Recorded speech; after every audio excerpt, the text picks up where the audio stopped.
Stay alert. Stay alert. Is this the government plan to avoid infection and hurt? Well, if you see the virus, turn the other way, simply avert. Prime Minister, you do know COVID is invisible. You're trying to appear transparent, but your message is just plain risible. We'll beat the nasty virus at its own pesky game, and if we don't follow your muddled guidelines, we've only got ourselves to blame. You're the government. I thought you were responsible, whereas your pathological indifference to us has been apparent and demonstrable. What's next? Don't let the virus see you. What it can't detect, it can't infect. Brilliant, simple. Don't get caught. Go to the park, play some sport, but only with family, but as many times as you like. This is the way we avoid the spike, by playing sport, golf, croquet. The virus doesn't like sport because it's scientific, therefore nerdy, so it's sure to stay away. Is that right? Maybe it's wrong. Your guess is as good as mine. You're clearly making it up as you go along. You don't really have a plan, but you do have that graph. The lack of detail coming from number 10 is enough to make one laugh or cry. So try to stay alert. Stay alert, but not inert like sunbathing. What? Sunbathing's now okay, just planting yourself on the terra firma to while away the sunny day. But what about alertness? Oh, it still stands true. Sunbathing is fine, but you still stay alert.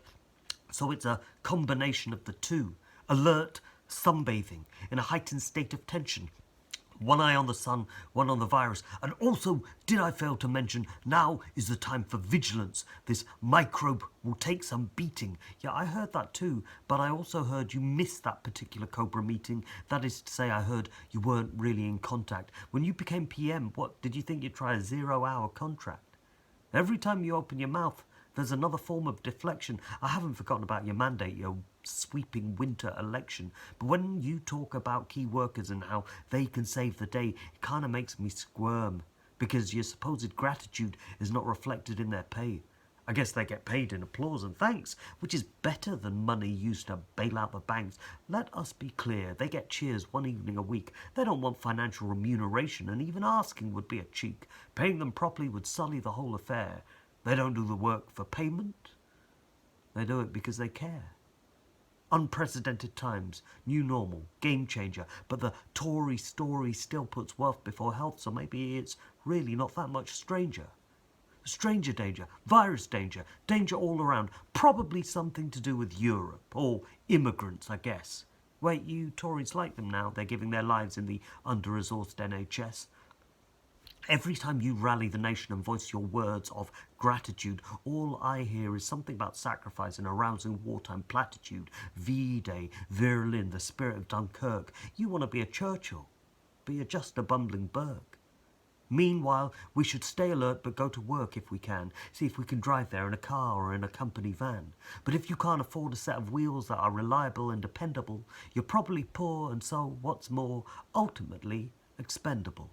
Get the train, board the tube, just get the economy off its knees. There are some things more important than our lives. All the Tory donors are begging please. Stocks and shares, the old Dow Jones, these are the things about which the cabinet moans. PM, I know you're not used to being quite so grim. You always play the jester, you know, terribly nice but dim.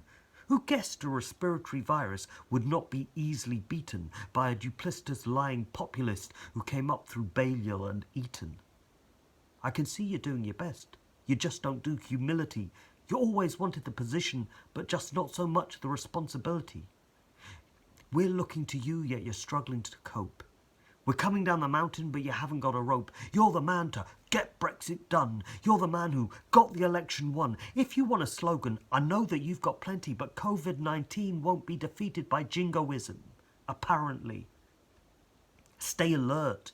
What does that even mean? Keep your senses faster? Be like a Zen master? Bounce like a jumping bean? If nothing else, we're starting to see beyond your mask. When it comes to the business of governance, you're just not up to the task. You want to do better, it's just more than you can muster. We need leadership and clarity, and I'm afraid all you've given us is bluster. This situation is unravelling as a fractured future is unfurled, and as people die, we'll stay alert to your every lie. The boy who only ever wanted to be king of the world.